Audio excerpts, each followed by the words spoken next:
आइए हम लोग देखते हैं काठी कैसे बनाया जाता है। बार बार यही बोला गया था कि जाल का काठी कैसे बनाया जाता है।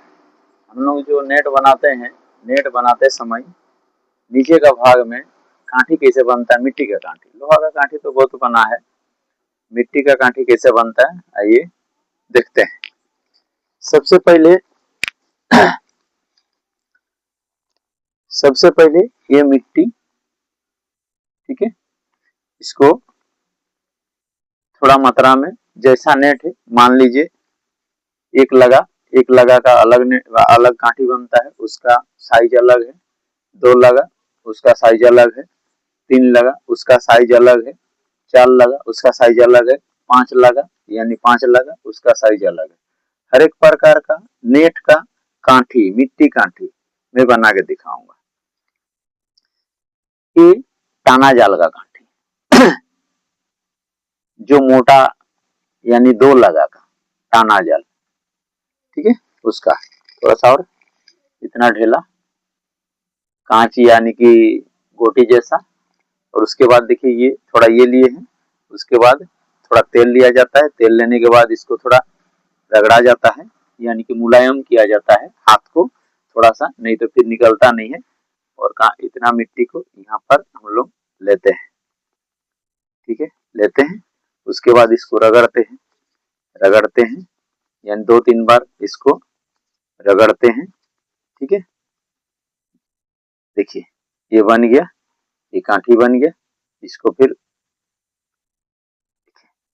ये काठी बन गया। आप छेदा भी छेद देख सकते हैं, ठीक है। और इसको हम लोग रखते हैं। मिट्टी पूरा गीला होना चाहिए, गीला उतना भी ज्यादा नहीं, थोड़ा टाइट होना चाहिए। देखिए मिट्टी है, ये मिट्टी हम लोग बना के रखें कम से कम 8-10 दिन हम लोग भीगने देते हैं इसको। थोड़ा सा भीगने देने से क्या होता है कि मिट्टी थोड़ा सा नाजुक होता है, आटा जैसा हम लोग सानते हैं उसको कस के सानते हैं, एकदम पूरा लचीलापन होना चाहिए। बिना लचीलापन अगर नहीं होगा तो इस तरह का आपको काठी यानी जाल नेट का काठी नहीं बनेगा। अगर बनेगा भी तो सूखने के बाद, जैसे ये सूखा हुआ है, ये आप देख सकते हैं, ये सूखा हुआ है, ये सूखा हुआ है, देख सकते हैं, और बना है बहुत ज्यादा। ये सूखा हुआ है, ये सूखने के बाद इस तरह सफेद दिखाई देगा। फिर इसको जलाते हैं, जब जलाते हैं तो रेड हो जाता है, सोना का कलर यानी गोल्डन कलर, गोल्डन कलर का हो जाता है। तो उस टाइम आप पटकिए या दांत से चबाइए, किसी तरह का वो टूटने वाला नहीं, क्योंकि जब आप पूरा पक जाता है ना, तो फिर आप पत्थर से मारिए या किसी चीज से मारिए, बहुत तो नाजुक थोड़ा बहुत होता है जो कि टूटता है, अन्यथा वो सब नहीं टूटता है। ये इतना मजबूत है कि आप इसको दांत से तोड़ नहीं सकते हैं। रेड कलर का हो जाएगा, थोड़ा सा गेरू कलर का, और वो अब टूटने का नहीं नाम लेगा। बहुत ज्यादा मैं बना लिया हूँ इससे लगभग एक नेट का हो जाएगा, लगभग 300 हाथ का बन जाए हो जाएगा। 300 हाथ में यानी दो पास में वही एक एक काठी और एक पास फूका जिसको बोलते हैं। और उसको हम लोग बना के भेज देते हैं, ठीक है। उसको इसको बनाते हैं, ये सूखने के बाद इस तरह का दिखता है, जलने के बाद रेड दिखता है, ठीक है। तो हम लोग जो नेट बनाते हैं, ये नेट जब भी बनता है, जैसे अभी मान लीजिए आपको मैं दिखा रहा हूँ दो लगा का एक फोन किए थे अरुणाचल प्रदेश से। उसको लगभग उनका डीप बहुत ज्यादा है, जो खदान है, खदान या बड़ा वाला तालाब है, वो डीप बहुत ज्यादा है। तो उसको दो लगा का कम से कम 200 पास वाला चाहिए। 200 पास वाला यानी कि बहुत ज्यादा गड्ढा होना चाहिए, बिना गड्ढा का तो फिर आपको अगर मान लीजिए आप 16 जाल बना रहे हैं, तो फिर जल्दी, और आपको और एक बार वीडियो में भी मैंने बताया था कि 16 जाल अगर आप बना रहे तो फिर ज्यादा डीपली आपको काम नहीं करने वाला है। और अगर आपको डीप तक पहुंचाना है तो फिर एक आंटी चाहिए। एक आंटी मैंने बताया था, कांटी दिखाया नहीं था, एक आंटी आज बना के पूरा डायरेक्ट ये मैं दिखा रहा हूँ। ये देखिए छोटा का जो आपको दो लगा का काम देगा, दो लगा का मैंने बना रहा हूँ, ठीक है। थोड़ा जूम कीजिए, मैं देखिए 2 लगा का मैं बना दे रहा हूँ। ये देखिए, ये आपका लगभग 3 लगा का बन रहा, थोड़ा मिट्टी ज्यादा हुआ, ये 3 लगा का बन गया। ये देखिए, आपको सामने से मैं दिखा रहा हूँ, ठीक है, 3 लगा का बन गया। ये देखिए, एक ही लकड़ी का साइज है, ये हाथ का खेल है, ठीक है। ये देखिए 3 लगा का लंबा बन गया। ये आपका मोटा इसलिए बना क्योंकि ये टाना जाल जिसको बोलते हैं भारी बनता है। ये देखिए इससे लंबा, ये 3 लगा का बन गया। 4 लगा का भी चलेगा। ये 2 लगा के लिए मैं दिखा दे रहा हूँ आपको, एक बना के 2 लगा के लिए इसको अगर बांध दिए तो जितना भी गड्ढा में आप गिराइए क्योंकि फटाक से गिर जाएगा, मेन बात वो है, इसीलिए इसको नीचे काठी दिया जाता है, ठीक है। ये देखिए मैं 2 लगा का बना के दिखा रहा हूँ। ये है आपका 2 लगा का बन गया, ये 2 लगा का बन गया। देखिए ये देखिए, ये 2 लगा का, ये 2 लगा का काठी बन के तैयार हो गया। ये 2 लगा का काठी, यानी 2 लगा का आपको अंगुली में 2 लगा होना चाहिए, अन्यथा क्या होता है कि जाल में फंसने का थोड़ा डर रहता है। बस यही मेन है, ठीक है। इसको मिट्टी के द्वारा बनाया जाता है। मिट्टी को सबसे पहले मैं बता दे रहा हूँ, सबसे पहले चिटा वाला मिट्टी नदी किनारे मिलता है, तालाब किनारे मिलता है। चिटा वाला ब्लैक थोड़ा कलर का रहता है। चिटा मिट्टी लाइए।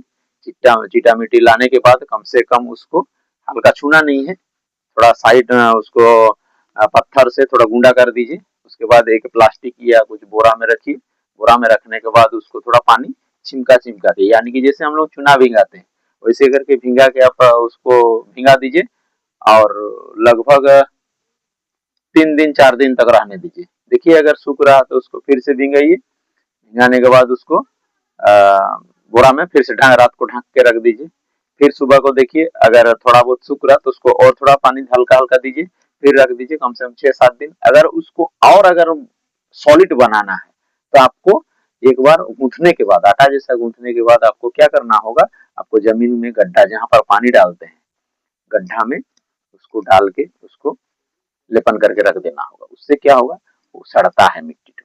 अगर सड़ गया और आप काठी अगर इस तरह का काठी बना दिए तो फिर और वो कभी टूटेगा नहीं, वो कम से कम 10 साल 15 साल रह जाता है, ठीक है। और ये तो हम लोग जल्दी थोड़ा बना देते हैं, जल्दी बनाने से क्या होगा, थोड़ा टूटने का डर रहता है क्योंकि इतना कड़ा बन जाता है। अगर आप सड़ा रहे हैं मिट्टी को पचने दे रहे हैं तो इतना ज्यादा टेक्सचर है कि 12-15 साल आपको वो लोहा जैसा बन जाता है, एकदम लोहा आयरन, ठीक है। तो अगर आप 3-4 दिन भी रख दिए उसके बाद मिट्टी को आप साने, आटा जैसा सेम आटा, एकदम आटा आटा जैसे सान रहे वैसे साने, पूरी जैसा बनता है सेम सानिए। उसके बाद आप जे बस कपड़ा में थोड़ा रखिए, ऐसे करके रखिए ढक के, क्योंकि नहीं तो सूख जाएगा।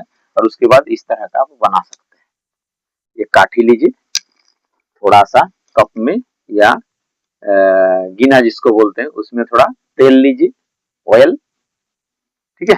उसके बाद ऑयल लेने के बाद इस तरह का आप हाथ में थोड़ा सा लीजिए और हाथ में लेने के बाद इसको थोड़ा सा इसके साथ रगड़िए। हाथ आपका फिसलन होना चाहिए। फिसलन नहीं होने से क्या होगा, आटा भी वैसे पूरी अगर बनाते हैं तो अगर तेल थोड़ा सा रिफाइंड तेल नहीं लेते हैं तो क्या होता है, हाथ में फिसलता नहीं है। इसीलिए जितना हो सके फिसलना चाहिए, ताकि क्या होगा, जैसे मान लीजिए फिर मैं बना रहा हूँ, बना के मैं दिखा रहा हूँ, मैं बड़ा वाला थोड़ा सा कांटी बना रहा हूँ। ये मात्रा वही होना चाहिए हाथ में हम लोग का, ये है उसका छाछ जैसा है, यानी सेम बनता है, ठीक है। उसके बाद देखिए इस तरह का होना चाहिए। आप जितना बार थोड़ा सा ये कीजिए, थोड़ा रगड़िए, ये देखिए बन गया। इसको ये देखिए ये बन गया। अभी क्या करना है, मान लीजिए इसको सुखा रहे, ज्यादा अभी धूप में नहीं, थोड़ा थोड़ा करके 2 दिन में सुखाइए। सुखा रहे धूप में दिए, सूख गया। उसके बाद ये जो थोड़ा बहुत इसका जो हल्का सा ये निकल रहा, भावरी निकल रहा, ये इसको आप क्या करेंगे, किसी ओर से थोड़ा सा, किस क्या बोलते हैं उसको, रगड़ने वाला में थोड़ा सा उसको रगड़ दीजिए। पका हुआ नहीं होना चाहिए, यानी बिना जला के ही पहले ही। ये देखिए ये रगड़ दिए, फिनिशिंग आ गया। इसको भी रगड़ दिए, फिनिशिंग आ गया। फिनिशिंग आ गया। इससे क्या होता है देखिए, ये फिनिशिंग क्यों किए, क्योंकि ये अगर हम लोग नुकीला रहने देंगे तो नेट को काटता है, इतना ताकतवर है, नेट को काटता है, सूता को काट देता है, थ्रेड को, ठीक है।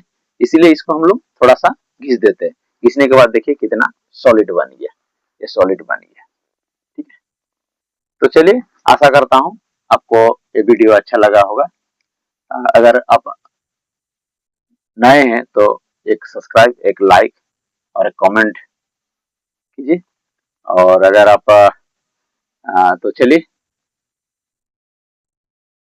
जय हिंद, वंदे मातरम।